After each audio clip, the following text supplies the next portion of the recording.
జాతికి మేలు చేసే విధంగా లేనటువంటి సందర్భంలో అనేక మంది మాట్లాడడం నిజంగా సిగ్గుచేటు బాధాకరమైనటువంటి సంఘటన.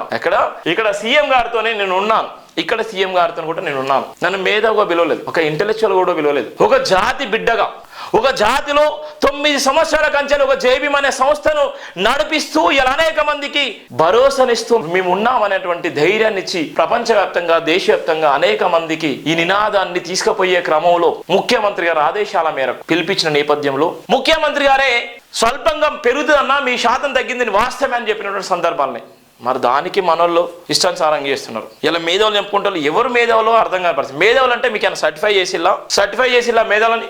మందకృష్ణ మాదిగా ఉద్యమం చేయకపోతే ఈరోజు మేధావులు అనే వాళ్ళు ఉండేవాళ్ళ? ఈరోజు ముఖ్యమంత్రి గారు నిజంగా ABCD అనేటువంటి వర్గీకరణ చేస్తానని ఆయన చెప్పేవాడా? ఇలా సుప్రీంకోర్టు అత్యున్నతమైన న్యాయం సుప్రీంకోర్టు కూడా ప్రకటన చేయడంలో మందకృష్ణ మాదిగ గారి పాత్ర ఏం లేదు.